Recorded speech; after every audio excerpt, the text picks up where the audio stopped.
ಅಣ್ಣ ಯಾವ ಊರು ನಿಮ್ದು? ಬರಬೇಡ ನಮ್ಮ ಹೊರಬಳ.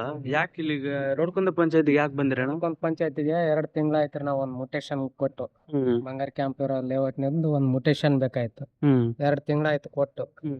ಅದೇ ಫೋನ್ ಮಾಡಿದ್ರ ಫೋನ್ ಪಿಕಪ್ ಮಾಡಲ್ಲ ಮೇಡಮ್ ಅವ್ರು. ಹ್ಮ್ ಯಾವಾಗನ ಬರ್ಲಿ ಸಿಗ್ತಾ ಇಲ್ಲ.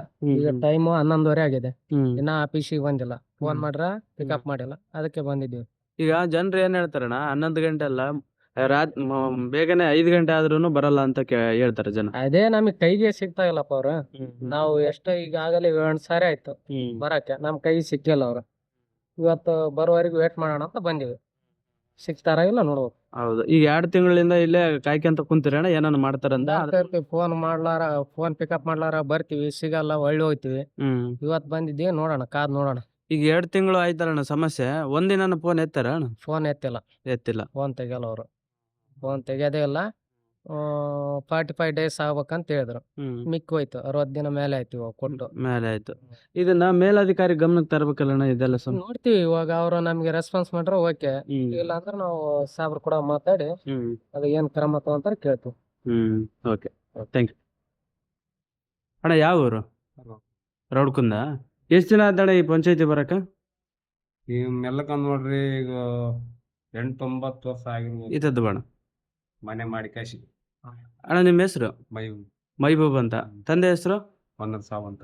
ಏನ್ ಸಮಸ್ಯೆ ಅಣ್ಣ ನಿಮ್ಗೆ? ನಮ್ದು ಏನ್ ಹೇಳ್ರಿ, ಮೂರ್ ಬಿಲ್ ಆಗ್ಯಾವ, ಲಾಸ್ಟ್ ಬಿಲ್ ಜಿಗದ್ ಮಾತಾಡ್ಬೇಕು. 3 ಬಿಲ್ ಆಗ್ಯಾವ್ರಿ, ಲಾಸ್ಟ್ ಬಿಲ್ ನಿಂತ್ಕೊಂಡಾವ. ಯಾರ್ದು ನಮ್ಮ ರಂಜು ಮಾಮ ಇದ್ದ ಪಂಚಾಯತ್ಯಾಗ, ಆತನ ಕೈ ಮೇಲೆ ನಿಂತ್ಕೊಂಡಿದ್ವು ಅಂತ ನಿಂತ್ಕೊಂಡಿದ್ವನೇ ಬರ್ಲಿಲ್ಲ ಇನ್ನುವರೆಗೆ ಸುಮತಿಗೆ. ಅದಕ್ಕ ನೀವ್ ಬಂದಿರಲ್ಲ, ಒಂದ್ ಮಾತ್ ನಾವು ಇದ್ರ ಊರಾಗ ಯಾವ್ದು ವಿಚಾರ ಮಾಡಿದ್ವಿ ಅಷ್ಟೇ. ಈಗ ಎಷ್ಟ್ ದಿನ ಆತಣ್ಣ ನಿಮ್ಗೆ ಈ ಸಮಸ್ಯೆ ಆಗಿ? ಈ ಸಮಸ್ಯೆ ಆಗಿ ನಾವ್ ಯಾವಾಗ ಹೇಳ್ರಿ, ಈಗ 3-4 ವರ್ಷ ಮೇಲೆ ಆಯ್ತು, ಕಮ್ಮಿನ ಆಗಿಲ್ಲ. 3-4 ವರ್ಷ ಮೇಲೆ ಆಗೈತೆ, ಕಮ್ಮಿನ ಆಗಿಲ್ಲ. ಇನ್ನ ಒಂದ್ ಬಿಲ್ ಆಗಿಲ್ಲ? ಒಂದೇ ಬಿಲ್ ಆಗಿಲ್ರಿ. ಏನ್ ಹೇಳ್ತಾರಣ್ಣ ಕಾರಣ ಅದಕ್ಕ? ಅವ್ರು ಏನ್ ಹೇಳ್ತಾರ, ಅವ್ರು ಏನ್ ಒಬ್ರು ಕೇಳಕ್ಕೆ ಒಬ್ರು ಇಲ್ಲ ನಮಗೆ ಇರಂಗಿಲ್ರಿ ಟೈಮಿಗೆ. ಅದ್ ಏನಂತಾರ, ಅವತ್ತಿಂದ ಆಗೈತಪ್ಪ, ಮತ್ತೆ ಇವತ್ತಿಂದ ನೀವ್ ಹೇಳಕ್ ಬಂದಿ ಸಿಂಧನ ಹೋಗ್ಬೇಕು. ನಾವು ಸಿಂಧನ ಎಲ್ಲಿ ಹೋಗೋದ್ ನಾವು ಅವ್ರಿಗೆ ಕೇಳಕ? ನಿಮ್ಗ್ ಗೊತ್ತಿಲ್ಲ ಸಿನ್ನೂರ್ ತನಕ ಹೋಗಿ? ನಮ್ಗೆ ಗೊತ್ತಿಲ್ಲ. 3 ವರ್ಷ ಆಗೈತೆ, ಒಂದ್ ಸಮಸ್ಯೆ ಪರಿಹಾರ ಮಾಡಿಲ್ಲ ನಿಮ್ದು? 3 ವರ್ಷ ಅಲ್ರಿ, 4-5 ವರ್ಷ ಮೇಲೆ ಆಯ್ತು, ಕಮ್ಮಿನ ಆಗಿಲ್ಲ. ಹೆಚ್ಚೇ ಆಗೈತೆ, ಕಡಿಮೆ ಆಗಿಲ್ಲ. ಕಮ್ಮಿ ಆಗಿಲ್ಲ. ಹೌದು. ಇವ್ರ ಹೆಸರು ಯಾರು ಗೊತ್ತಾ? PDO ಯಾರು ಗೊತ್ತಾ? ತಿಳಿಯವ್ರಿ? ಗೊತ್ತಿಲ್ಲ. ಬಾನು ಬೇಗಮ್ ಅಂತ ಮೇಡಮ್, ಬಡವ್ರ ಪರವಾಗಿ ಕೆಲಸ ಮಾಡ್ತೀನಿ, ಒಳ್ಳೆ ಕೆಲಸ ಮಾಡ್ತೀನಿ ಅಂತ ಬಂದಿರೋರು. ಆದ್ರೆ ಜನರ ದುಡ್ಡನ್ನ ಲಪ್ಟಾಯಿಸಕ್ ಬಂದಾರಂತ ಇದು ನಮಗೆ ಗೊತ್ತಾಗೈತಿ. ಈಗ ಏನ್ ಹೇಳ್ತೀರಿ ನೀವು? ಈಗ 3-4 ವರ್ಷ ಆಯ್ತಲ್ಲ ಕೆಲಸ ಮಾಡಿಲ್ಲಲ್ಲ, ಆಯಮ್ಮಗೆ ಏನ್ ಹೇಳ್ತೀರಿ? ಈ ಆಯಮ್ಮಳ್ ನನಗೆ ಬೆಟ್ಟಿಲ್ರಿ, ಸುಳ್ಯಬಾರ್ದು. ಗೊತ್ತಿಲ್ಲ. ಆಯಮ್ಮ ಬೆಟ್ಟ ಆಗಿಲ್ಲ, ಆಯಮ್ಮ ಕ್ಯೂ ಹಾಕಿಲ್ಲ.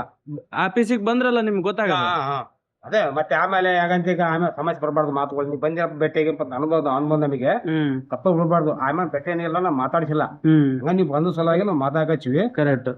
ನಾವು ಬಂದ್ಸ ಮಾತಾಡ್ಕಿ, ಆಮೇಲೆ ಫಾಲ್ಟ್ ಆಗಬಾರ್ದು ಮಾತುಗಳು ಅಪಾಸ. ಈಗ ಯಜಮಾನ್ರೆ, ಈಗ ಆಯಮ್ಮ ಬಂದ್ರೆ ನಿಮಗೆ ಭೇಟಿ ಮಾಡ್ತಿದ್ಲು. ಆಯಮ್ಮ ಇಲ್ಲಿ ಕಚೇರಿಗೆ ಬಂದಿಲ್ಲ ಅಂತ ನೀವಂದೇ ಅಲ್ಲ, ಸುಮಾರು ಜನ ನಾವು ಇಲ್ಲ, ಸರಿ ಟೈಮಿಂಗ್ ನಾವು ಇಲ್ಲ. ರೈಟ್. ನಾವ್ ಇಲ್ರಿ, ಒಂದು ಮೇಲಕ್ಕ 6 ತಿಂಗ ಆತಿ, 6-9 ತಿಂಗ ಆತಿ ನಾವು ಮೇವ್ರು ಹೋಗಿ ನಾವಿಲ್ಲ. ಸ್ವಲ್ಪ ಎಬ್ಬಟಾಕ ಬಂದಿದ್ವಿ, ಅದಕ್ಕೆ ನಾವು ಇದ್ರಲ್ಲ ಕೇಳಿದ್ರಿ ನಾವು. ಈಗ ಅಯ್ಯಮ್ಮ ಕೆಲಸ ಮಾಡಕ್ ರೆಡಿ ಇಲ್ಲ PDO ಅವರು. ಈಗ ಅವ್ರಿಗೆ ಏನ್ ಹೇಳ್ತೀರಿ ನೀವು? ಏನ್ ಕೇಳ್ರಿ, ನಾವು ಇದ್ದಷ್ಟಂತ ಕೇಳ್ತೀವಿ. ಮತ್ತೆ ಅವ್ರು ಮಾಡಿಕೊಟ್ರೆ ಚಂದ ಮಾಡಿಕೊಡ್ಲಿಕ್ಕೆ ಇಲ್ಲರಿ, ಮತ್ತೆ ಅಷ್ಟೇ ನಾವು ಇಷ್ಟ. ಮತ್ತೆ ಇಲ್ಲ ಯಜಮಾನ್ರೆ, ಇದು ನಿಮ್ಮ ಆಸ್ತಿ, ಗ್ರಾಮ ಪಂಚಾಯತಿ. ಈಗ ನಿಮ್ಗೇನದು ಮನೆ ಮಾಡ್ಕೊಂಡಿರಲ್ಲ, ರೈಟ್ಸ್ ಅದು.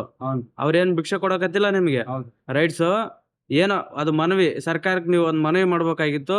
ಈ ವಿಡಿಯೋ ಮೂಲಕ ನೀವೇನ್ ಮನವಿ ಮಾಡ್ತೀರಿ? ವಿಡಿಯೋ ಮೂಲಕ ಮುಂದೆ ಏನ್ ಹೇಳ್ರಿ, ಇಷ್ಟ ನಾನು ಬಿಲ್ ಮಾಡಿಕೊಡ್ಬೇಕು. ಮಾಡಿಕೊಟ್ರೆ ಬೇಸಿರ್ತದ, ನಾವ್ ಅನ್ನಕಚ್ಚಿರಿ ಇಷ್ಟೇ, ಮತ್ತೇನಿಲ್ರಿ. ಬಂಧುಗಳೇ ನಮಸ್ಕಾರ. ನಾನು ಅಯ್ಯಪ್ಪ ಮೇಟಿ ಅಂತೇಳಿ, ಸಾಮಾಜಿಕ ಕಾರ್ಯಕರ್ತ, ಕನ್ನಡ ಹೋರಾಟಗಾರ. ಬಂಧುಗಳೇ, ಇವತ್ತು ನಾನು ರಾಯಚೂರು ಜಿಲ್ಲೆ ಸಿಂಧನೂರು ತಾಲೂಕಿನ ರೌಡ್ಕುಂದ ಗ್ರಾಮ ಪಂಚಾಯತಿಗೆ ಒಂದು ಕೆಲಸದ ನಿಮಿತ್ತ ಒಂದು ಅರ್ಜಿಯನ್ನು ಕೊಡೋಕ್ಕೆ ಅಂತ ಇಲ್ಲಿಗೆ ಬಂದಿದ್ದೆ.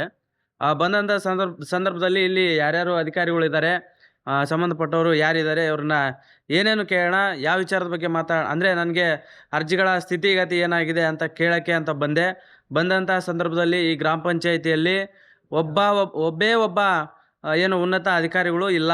ಇಲ್ಲಿ ಇರ್ತಕ್ಕಂಥವರು D ಗ್ರೂಪ್ನ ನೌಕರರು ಅವರಿದ್ದಾರೆ. ಆದರೆ ನಮಗೆ ವಿಡಿಯೋ ಮಾಡೋಕ್ಕೆ ತಡೀತಿದ್ದಾರೆ. ವಿಡಿಯೋ ಮಾಡಬೇಡಿ ನೀವು, ನಮಗೆ ಮೇಲಧಿಕಾರಿಗಳು ಏನು ಸೂಚನೆಯನ್ನು ಕೊಟ್ಟಿಲ್ಲ ಅಂತೇಳಿ ನಮ್ಮನ್ನು ತಡೆಯೋಕ್ಕೆ ಬರ್ತಿದ್ದಾರೆ. ಆದ್ರೂ ಕೂಡ ನಮ್ಮ ಹಕ್ಕನ್ನ ನಾವು ಚಲಾಯಿಸಲೇಬೇಕು. ಹಾಗಾಗಿ ನಾವು ವಿಡಿಯೋ ಮಾಡ್ತಾ ಇದ್ದೀವಿ. ಬಂಧುಗಳೇ, ಇವತ್ತು ನಾನು ಬೇಸತ್ತು ಅಂದರೆ ಈ ರೌಡಕುಂದ ಗ್ರಾಮ ಪಂಚಾಯಿತಿಯ ಅಧಿಕಾರಿಗಳ ಒಂದು ಕರ್ತವ್ಯ ಲೋಪದ ಬಗ್ಗೆ ಬೇಸತ್ತು ಇವತ್ತು ನಾನು ವಿಡಿಯೋನ ಮಾಡ್ತಕ್ಕಂಥ ಒಂದು ವಿಷಯ ಬಂದೇ ಬಿಡ್ತು. ಬಂಧುಗಳೇ, ಈಗ ಈ ರೌಡಕುಂದ ಪಂಚಾಯತಿದು ಒಂದಲ್ಲ ಎರಡಲ್ಲ ವಿಷಯ ಹೇಳೋಕ್ಕೋದ್ರೆ ನೂರಾರಿದೆ. ಆದರೆ ನಿಮಗೆ ಅರ್ಥ ಆಗೋ ರೀತಿಯಲ್ಲಿ ಒಂದೆರಡು ಲೈನಲ್ಲಿ ಹೇಳ್ಬೇಕಂತಂದು ಹೇಳಿದ್ರೆ, ಇವರು ಅತಿ ಏನಂತಾರೆ ಅದನ್ನು ಜನವಿರೋಧಿಗಳು, ಜನರ ಏನು ಜನರಿಗೆ ತೊಂದರೆ ಕೊಡ್ತಕ್ಕಂಥ ಒಂದು ಕೆಲಸವನ್ನು ಮಾಡ್ತಕ್ಕಂಥ ಅಧಿಕಾರಿಗಳು ಅಂತ ಹೇಳಿದ್ರೆ ಅದೇ ರೌಡಕುಂದ ಗ್ರಾಮ ಪಂಚಾಯತಿ ಅಧಿಕಾರಿಗಳು ಅಂತ ಹೇಳ್ಬೇಕು. ಯಾರ್ಯಾರು ಅಂತಂತ ಹೇಳಿದ್ರೆ ಅದನ್ನು ನಾನು ಫಸ್ಟ್ನೇದಾಗಿ ಹೇಳ್ಬೇಕಂತಂದು ಹೇಳಿದ್ರೆ PDO ಇವಮ್ಮ ಕಾರ್ನಲ್ಲೇ ಕೂತು ವ್ಯವಹಾರ ಮಾಡ್ತಾರೆ, ಡೀಲಿಂಗ್ ಮಾಡ್ತಾರೆ, ಏನೇನೋ ಮಾಡ್ತಾರೆ ಅಂತ ನಮಗೆ ಅದು ಮಾಹಿತಿ ಬರ್ತಾ ಇದೆ. ಆದರೆ ಗೊತ್ತಿಲ್ಲ. ಇಲ್ಲಿ ಅದೇನೇ ಇದ್ರೂ ಕೂಡ ನಾವು ನಮ್ಮ ಸಮಸ್ಯೆಗಳ ಕುರಿತು ಚರ್ಚೆ ಮಾಡೋಣ. ನಮ್ಮ ಅರ್ಜಿಗೆ ಏನಾಗಿದೆ, ಸ್ಥಿತಿಗತಿ ಏನಾಗಿದೆ ಅಂತ ಹೇಳಿ ನಾವು ಪಂಚಾಯತಿಗೆ ಬಂದಾಗ ಇರೋದೇ ಇಲ್ಲ ಮೇಡಮ್ಮು. ಅವ್ರೇನು ಮಾಡ್ತಾರೆ, ಎಲ್ಲಿರ್ತಾರೆ, ಏನು ಕೆಲಸ ಮಾಡ್ತಾರೆ, ಅವರಿಗೆ ಸಂಬಳ ಸರ್ಕಾರ ಯಾಕೆ ಕೊಡ್ತಾ ಇದೆ, ಇದೆಲ್ಲ ಪ್ರಶ್ನೆಗಳು ನಮ್ಮಲ್ಲಿ ಕಾಡ್ತಾ ಇದೆ. ಇದನ್ನು ಮೇಲಾಧಿಕಾರಿಗಳು ಗಮನಕ್ಕೂ ಕೂಡ ತಂದಿದ್ದೀವಿ, ಕಂಪ್ಲೇಂಟು ಮಾಡಿದ್ದೀವಿ. ಅದಕ್ಕೆ ಮೇಲಾಧಿಕಾರಿಗಳು ಇವರಿಂದ ಎಷ್ಟು ಮಾಮೂಲು ತಗೊಂಡಿದ್ದಾರೋ ಅದು ಗೊತ್ತಿಲ್ಲ, ಏನು ಕ್ರಮ ಮಾಡ್ತಿಲ್ಲ ಅಂದರೆ ಏನರ್ಥ, ಏನಾದರೂ ಮಾಮೂಲು ಹೋಗಿದೆ ಅಂತ ಅರ್ಥ. ಏನೋ ಮೇಲಾಧಿಕಾರಿಗಳು ಕೂಡ ಇದರಲ್ಲಿ ಪಾಲು ತಿಂದ ಮೇಲೆ ಇದ್ರ ಬಗ್ಗೆ ಮಾತಾಡೋಕ್ಕೆ ಬರೋದಿಲ್ಲ.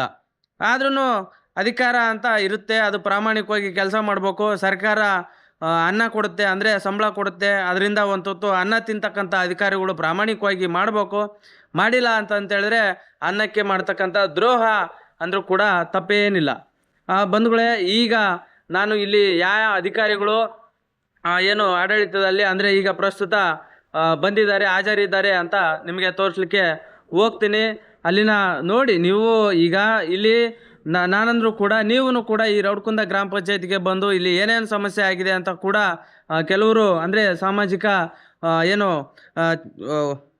ಸಾಮಾಜಿಕವಾಗಿ ಕಾಳಜಿ ಇರ್ತಕ್ಕಂಥವ್ರು ಬಂದು ವಿಡಿಯೋ ಮಾಡಿ ಕೂಡ ನೋಡ್ಬೋದು. ಈ ಅಧಿಕಾರಿಗಳ ಒಂದು ದುರ್ವರ್ತನೆ ಅಂತ ನನಗಂತೂ ಸಾಕಾಗಿದೆ. ಅಂದರೆ ಇಲ್ಲಿ ನನಗೆ ಅನಿಸ್ತಾ ಇದೆ, ನಾನು ಅರ್ಜಿ ಕೊಟ್ಟು ಇಷ್ಟು ದಿನ ಆದರೂ ಕೂಡ ನಮ್ಗೆ ಯಾವುದೇ ಒಂದು ಪ್ರತಿಕ್ರಿಯೆ ಇಲ್ಲ ಅಂತ ಹೇಳಿದ್ರೆ ಇಲ್ಲಿ ಅಧಿಕಾರಿಗಳು ಏನೋ ಒಂದು ಮಸಲತ್ತು ಮಾಡಿರ್ಬೋದು, ಹಣವನ್ನು ದುರುಪಯೋಗ ಮಾಡ್ಕೊಂಡಿರ್ಬೋದು, ಹಣವನ್ನು ತಿಂದಾಕಿರ್ಬೋದು, ಇನ್ನಲ್ಲದೆ ಬೇರೆ ಬೇರೆ ನಮಗೆ ಏನೇನೋ ಘಟನೆ ಆಗಿರ್ಬೋದು. ಅದಕ್ಕೆ ಈ ನಮ್ಮ ಅರ್ಜಿಗಳಿಗೆ ಯಾವುದೇ ರೀತಿ ಉತ್ತರ ಸಿಗ್ತಾ ಇಲ್ಲ ಅನ್ನೋ ಒಂದು ನನ್ನ ಆರೋಪ ಮತ್ತು ಮನವಿ. ಮೇಲಾಧಿಕಾರಿಗಳು ಇದರಿಂದ ಮಾಮೂಲು ಪಡೆದಿಲ್ಲ ಅಂತ ಹೇಳಿದ್ರೆ ಇದಕ್ಕೆ ಕ್ರಮ ಆಗಬೇಕು. ಮಾಮೂಲು ತಿಂದಿದ್ದಾರೆ ಅಂತ ಹೇಳಿದ್ರೆ ಮುಂದಿನ ದಿನಗಳಲ್ಲಿ ಶಿಕ್ಷೆಯನ್ನು ನೀವು ಅನುಭವಿಸ್ತೀರಿ. ಅದು ಹೇಗೆ ಅಂತ ಹೇಳಿದ್ರೆ ಜನ ದಂಗೆ ಹೇಳ್ತಾರೆ. ಈ ಸಮಸ್ಯೆಗಳ ಕುರಿತಾಗಿ ಈ ಹಂತದ ಅಧಿಕಾರಿಗಳು, ಮೇಲ್ಹಂತದ ಅಧಿಕಾರಿಗಳು, ಉನ್ನತ ಅಧಿಕಾರಿಗಳ ಗಮನಕ್ಕೆ ತರ್ತಾರೆ. ಸಾಕಾಯ್ತಾ ಈ ಗ್ರಾಮ ಪಂಚಾಯಿತಿಯನ್ನು ಮುಚ್ಚಿ, ಈ ಗ್ರಾಮ ಪಂಚಾಯಿತಿ ಯಾರಿಗೂ ಉಪಯೋಗ ಇಲ್ಲ ಅನ್ನೋ ಒಂದು ಮನಸ್ಥಿತಿಯನ್ನು ಕಂಡ್ಕೊಂಡ ಮೇಲೆ ಇಲ್ಲಿ ಧರಣಿಯನ್ನು ಮಾಡ್ತಕ್ಕಂಥದ್ದು ಅಥವಾ ಪಂಚಾಯತಿಗೆ ಬೀಗ ಹಾಕ್ತಕ್ಕಂಥದ್ದು ಮುಂದಿನ ದಿನಗಳಲ್ಲಿ ನಡೆಯುತ್ತೆ.